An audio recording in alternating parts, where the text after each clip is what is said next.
Ich bin Caro Seitzma, Pferdeosteopathin, Fachfrau für Pferdegesundheit und ich bin auch Gründungsmitglied der IG Gesundes Pferd in der Schweiz, die wir am Aufbauen sind. Und ich nehme euch heute mit auf einen kleinen Spaziergang und werde euch da quasi mitteilen oder ein bisschen erklären auch, woher ich mein Wissen nehme, wie ich zu den Pferden kam. Und wir werden mal sehen, wie lange das dauert. Und vielleicht mache ich auch mehrere Teile draus, damit das nicht so langwierig wird für euch. Genau, also anfangen würde ich damit, ich komme jetzt nicht klassisch aus einem Pferdehaushalt, sage ich mal, oder meine Eltern hatten jetzt nichts mit Pferden zu tun. Ich bin in der Stadt aufgewachsen und mein Vater hat einen künstlerischen Hintergrund. Und wir hatten also wirklich nichts mit Pferden zu tun und ich bin dann mit 9 Jahren ganz klassisch in die Reitschule gegangen und habe das Reiten gelernt, englisches Reiten in der Reitschule im Unterricht mit vielen anderen und ich hatte meine Erfahrung mit diesen Schulpferden, sage ich mal, und sonst eigentlich nicht viel. Ich hatte auch nach etwas über einem Jahr einen ziemlich groben Unfall in dieser Reitschule und wollte aber unbedingt weitermachen. Habe die Reitschule gewechselt und habe dann insgesamt 7 Jahre lang Reitschulunterricht genommen. Und ich muss sagen, dressurtechnisch hat mir das sehr viel gebracht, weil ich einen guten Sitz entwickelt habe und einfach viel Sicherheit gewonnen habe. Aber ich hätte mir damals nicht träumen lassen, dass man nach 7 Jahren Reitschulunterricht das Gefühl hat, zwar man könne reiten und dann fängt man aber zum Beispiel jetzt mit Rennpferden nochmal ganz von vorne an, weil ich wollte ursprünglich in den Springsport. Jetzt ist es aber so, dass man das ja nur begrenzt machen kann mit Schulpferden, weil die Schulpferde ja natürlich auch geschont werden wollen und dann hieß es, ja, möchtest du jetzt quasi das weitertreiben, dann müssen dir deine Eltern ein Pferd finanzieren. Und soweit kam es nicht, weil meine Eltern das einfach auch nicht finanzieren konnten für mich. Und ich habe auch dann das ausgeschrieben. Ich glaube, ich war so 13 und ich wollte einfach anfangen damit und es hat aber halt nicht geklappt. Und das hat sich dann auch ein paar Jahre hingezogen, dass ich daneben einfach in die Reitschule ging, aber halt so meine Leidenschaft zu Springen nicht ausleben konnte. Und dann kam es so weit, dass ich parallel ein bisschen in den Rennsport gerutscht bin, weil mein Vater in einem, in einem alternativen Büroblock quasi erst ein Atelier hatte, wo er 3D-Kunstwerke macht, auch so übermenschengroß, jetzt nicht 0815, er ist auch gelernter Bühnenbildner. Und da kam dann eine Frau und wollte eine Skulptur haben, und zwar ein Pferd. Und er ist dann zu der Frau nach Hause gegangen, um das zu besprechen. Und da stellte sich heraus, ja, ihr Mann hat Rennpferde. Also die Familie hat schon seit vielen Jahren Rennpferde. Und ich habe dann quasi die Chance bekommen, da mitzumachen. Und das war super. Ich bin dann jeden Samstag auf die Rennbahn nach Avenches mit dem netten Herrn und durfte dann quasi von der Pike auf das Lernen, Rennpferde zu reiten. Das hat nicht immer super gut geklappt am Anfang, überhaupt nicht, um ehrlich zu sein. Und ich habe aber unglaublich viele tolle Leute kennengelernt, auch solche, denen ich bis heute Kontakt habe. Wir haben mir die Chance gegeben, was heute halt auch einfach selten geworden ist. Ich habe die Chance bekommen, viele Pferde zu reiten. Ich habe meinen ganzen Alltag danach ausgerichtet. Also ich habe dann das Gymnasium gemacht und habe aber, hier in der Schweiz ist das gar nicht so üblich, hier läuft das ein bisschen anders mit der Ausbildung als jetzt zum Beispiel in Deutschland. Wir gehen viel später ins Gymnasium, als man in Deutschland das Gymnasium anfängt. Auf alle Fälle ist es so, dass der Alltag dann eigentlich ziemlich voll ist. Und ich habe aber jedes Wochenende auf der Rennbahn verbracht. Ich habe dann auch anfangen dürfen, Pferde an die Rennen zu begleiten und habe eigentlich, muss ich sagen, aus heutiger Sicht nochmal das Reiten gelernt, weil Rennpferde sind ja sehr jung, wenn die in den Sport kommen und die sind roh.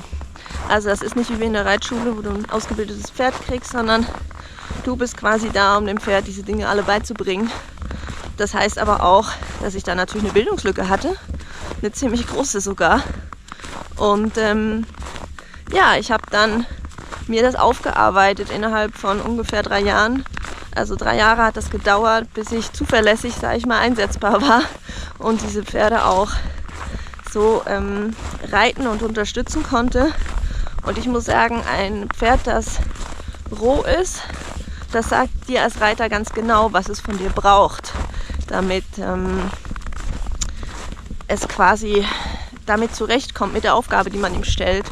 Und dieser Prozess, das zu lernen, dieses Feedback zu erhalten von den Pferden und jedes Mal wieder aufs Neue was lernen zu dürfen, weil jedes Pferd ist ja anders. Und wir hatten auch welche dann etwas später, die aus, ich sag mal, schwierigen Verhältnissen kamen im Rennsport selbst oder die einfach schlechte Erfahrungen gemacht haben. Und ich durfte dann mithelfen und die quasi im Sport wieder leistungsfähig kriegen und auch so, dass die mitmachen möchten, weil, seien wir ehrlich, wenn so 500 Kilo nicht mitmachen möchten, dann schafft man das auch nicht einfach so aus Menschenkraft, sage ich mal, die vorwärts zu kriegen. Und deswegen ist mir das ganz wichtig, das auch zu betonen, dass es eine Zusammenarbeit ist. Und da habe ich auch ganz viel gelernt, nämlich, dass es keinen Sinn hat, ein Pferd zu irgendwas zu zwingen oder zu drängen. Weil am Ende muss ich das Pferd auf meine Seite kriegen. Ich muss dem Pferd erklären können, hey, ich möchte eine Verbindung mit dir aufbauen, komm, wir schließen einen Kompromiss. Ich wäre total froh, wenn du etwas tust, was mir hilft. Und im Gegenzug akzeptiere ich deine Besonderheiten zum Beispiel. Weil wir hatten zum Beispiel viele Pferde, die sehr schwer mit Druck umgehen konnten. Und jetzt, ich meine da nicht heftigen Druck, sondern schon nur, wenn das Bein kam oder sonstige Sachen. Und das ist einfach ein Prozess. Man lernt zusammen. Und gerade mit so jungen Pferden, die ja eigentlich noch nicht viel Erfahrung haben, ist es umso wichtiger, dass man Rücksicht nimmt, dass man diese Dinge tut und dass man Freude auch hat dabei, dass das ein Prozess ist, dass es nicht ist, ich komme dahin und habe ein Tier, das total fertig funktioniert. Also das mögen sich viele wünschen, ich finde das gar nicht so wünschenswert, weil man hat dann das Problem, dass dieser ganze Prozess, also für viele ist das vielleicht kein Problem, aber ich finde es so schade, weil dieser Prozess, der schweißt ja extrem zusammen, dass man einfach weiß, okay, ich habe mit diesem Pferd diese ganzen Phasen durchlaufen. Ich habe dem das alles beigebracht und das ist ja so schön. Und das durfte ich einfach von der Pike auf lernen. Natürlich ist es auch nicht immer einfach gewesen. Es war körperlich sehr, sehr herausfordernd, weil man braucht unglaublich viel Kraft. Und deswegen sage ich auch, ich habe Spitzensport betrieben. Ich habe also 20 Stunden in der Woche am Ende, als ich dann studiert habe. Ich habe Rechtswissenschaften studiert. Ich habe quasi Sport betrieben, habe daneben, ich sage jetzt mal Rechtswissenschaften studiert. Ich habe das Studium dann später auch nicht abgeschlossen, aber aus anderen Gründen. Und habe Rennpferde geritten und saß ungefähr 20 Stunden in der Woche auf dem Pferd. Das muss man sich auch mal vorstellen. Das ist eine ganz schöne Zeit. Und Rennpferde zu reiten ist jetzt nicht wie hier schön ausreiten zu gehen, sondern das ist wirklich mit sehr viel Kraftaufwand verbunden.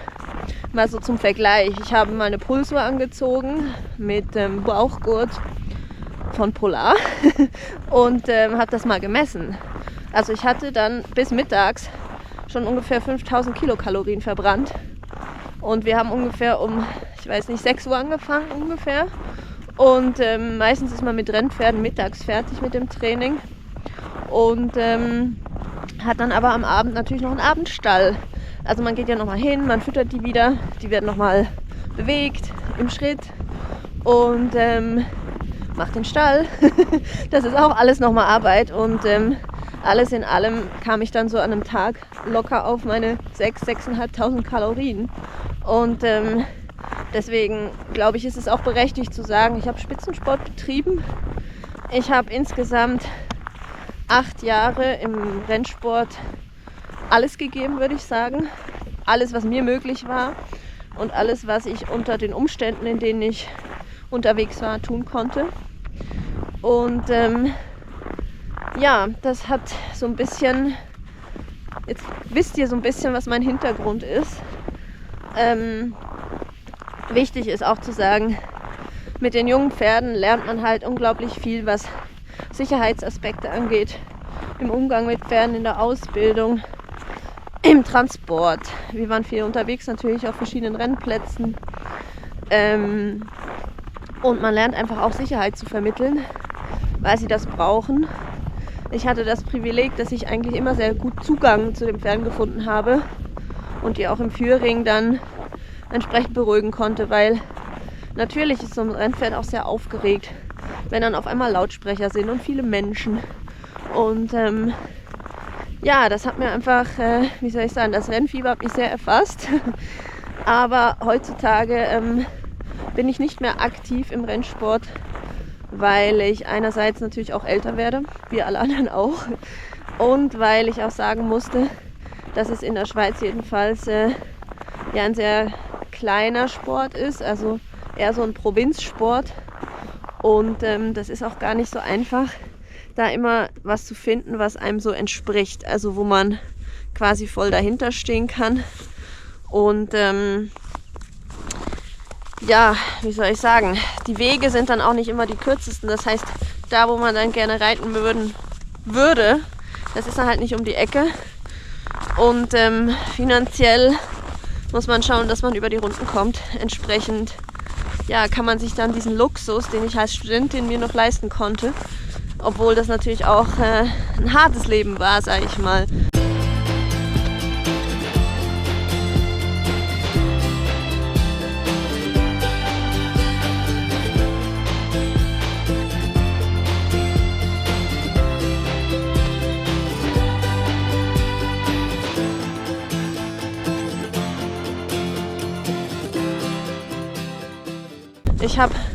Ich würde sagen, im Schnitt ja 80% der Woche im Rennstall verbracht, also einer normalen Arbeitswoche.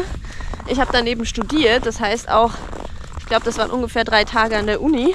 Plus, ich hatte noch einen 40% Job, also es schwankte immer zwischen 20 und 40% Job im Verkauf, damit ich überhaupt mein Hobby und mein Studium finanzieren konnte. Also ja, ich habe mir, würde ich sagen, rückblickend schon ein Bein ausgerissen, dass das irgendwie funktioniert hat. Hat es auch. Und ich will diese Zeit um nichts missen. Aber ich glaube, die Härte der Zeit, die hat auch ihre Spuren ein bisschen hinterlassen.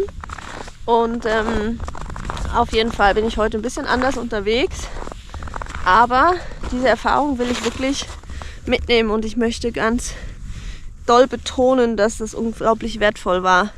Weil sonst könnte ich heute auch euch das nicht mitgeben, was ich da alles habe lernen dürfen. Und ich könnte auch nicht jetzt tun, was ich tue. Nämlich, ich habe einen kleinen Pensionsstall mit 4 Boxen insgesamt. Das heißt, das sind Nachtboxen. Die Pferde sind tagsüber den ganzen Tag draußen im Auslauf und genießen das in der Gruppe zu sein. Die haben immer Heu zur Verfügung. Die sind dauernd ein bisschen in Bewegung. Und ich habe ungefähr 1 Hektar Weidefläche. Und ja, das ist quasi das, was ich neben meinem 100% Job noch so tue. Und ja, wir haben das gemacht oder ich mache das, weil ich das unbedingt wieder in mein Leben holen wollte. Ich brauche die Pferde auf eine gewisse Weise, weil ja, mir die Arbeit mit ihnen einfach extrem fehlt, wenn ich sie nicht habe. Und ich würde jetzt niemals darauf verzichten wollen, auch wenn ich mit einer 100% Stelle natürlich im Moment jedenfalls durchaus ausgelastet bin. Und ja, mal schauen, wie es weitergeht. Auf alle Fälle genieße ich das sehr und ich schätze das auch, diese Pensionspferde zu haben. Weil auch hier lerne ich wieder ganz viel andere Dinge, sich anders zu organisieren, wieder ein bisschen anders mit vielen Dingen umzugehen, sich wieder um andere Aspekte nochmal zu kümmern als nur um Pferde und Pferdeausbildung, obwohl ich auch hier einen Kandidaten habe, der etwas Unterstützung benötigt. Aber das ist jetzt eigentlich nicht das, was ich hauptsächlich bis jetzt hier getan habe, ich sag's mal so. Aktuell habe ich zum Beispiel auch noch eine Box frei, die ich auch jemandem anbieten würde, der ein Ausbildungspferd bringen möchte oder mit mir sein Pferd ausbilden möchte. Die Box ist beschränkt auf 1,62 m, aber ansonsten ja, sind da keine Hindernisse oder irgendwas. Also wer Interesse hat, darf sich gerne melden. Wir sind in der Schweiz, in der Nähe von Bern. Schreibt mir doch dazu einfach eine Mail auf trail@freehorse.ch und ja, dann will ich euch mal weiter erzählen. Also, ich habe dann quasi halt im Rennsport Fuß gefasst, aber ich muss auch ehrlich sagen, ich war damals mental nicht in der Verfassung, das Ganze so zu tragen. Also ich habe mich körperlich immer am Limit befunden. Und das auch, glaube ich, weil ich mir psychisch einen ziemlichen Stress gemacht habe. Ich wollte es unbedingt gut sein und ich wollte unbedingt dann irgendwann Erfolg haben. Und ich glaube, das hat mich dann gleichzeitig auch ein bisschen blockiert. Und das war ziemlich schade, weil, ja, am Ende muss ich sagen, ich war richtig gut. Ich habe es nur damals nicht realisiert. Und heute weiß ich, dass das vielleicht unter anderen Umständen, dass ich heute vielleicht noch Rennpferde reiten würde, wenn nicht alles anders kam. Aber manchmal ist es auch gut, wenn alles anders kommt. Und ich bin eigentlich jemand, der eine positive Lebenseinstellung hat. Und deswegen denke ich, ja, ich kann jetzt mein Wissen teilen, was ich sonst vielleicht gar nicht tun würde. Oder nee, was ich ganz sicher sonst nicht tun würde, weil ich gar keine Zeit dafür hätte. Und auch keinen Antrieb, weil ich ja dann noch voll im Sport wäre. Und ich glaube, dass man im Freizeitsport sehr viel auch profitieren kann, was auch Wissen angeht, zum Beispiel wie was Pferdefütterung angeht, weil da habe ich zum Beispiel im Rennsport unglaublich viel gelernt, weil wir haben natürlich Pferde, die wirklich am Limit gehen und ich glaube, das darf man auch mal so sagen, die sind körperlich am Limit und dadurch aber auch immer, wie soll ich sagen, die beste Referenz zu wissen, was funktioniert und was funktioniert nicht. Habe ich die Chance, das richtig gut zu machen und wie kriege ich das richtig hin, dass das Pferd seine Leistung abrufen kann und körperlich gut dasteht und gesund ist im Kern. Und das ist auch so ein Anliegen. Ich möchte auch ein bisschen sensibilisieren. Nicht jedes Sportpferd ist ein Pferd, das irgendwie das widerwillig tut oder nicht gerne oder das extrem Schaden davon nimmt. Das stimmt nicht. Man kann Pferdesport betreiben, wenn man sich viel Mühe gibt.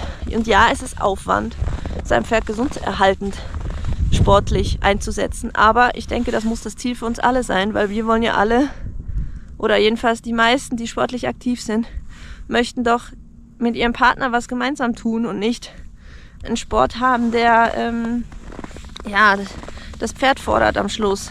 Das ist nicht das Ziel. Ich möchte, dass mein Pferd hoffentlich 30 wird und jetzt ein gesundes und tolles Leben hat und dass das jedem Pferd zusteht, das eine Sportkarriere gemacht hat und dass das auch mega wichtig ist, dass man sich das bewusst macht und ich glaube, dass es möglich ist. Also ich weiß, dass es möglich ist, muss ich vielleicht sagen, weil wir haben das auch geschafft und ja, dann verzichtet man halt das eine oder andere Mal mehr auf einen Start, aber man weiß auch, dem Pferd geht's gut und das ist eigentlich die Hauptsache an der ganzen Geschichte. Sonst macht der Sport auch keinen Spaß mehr.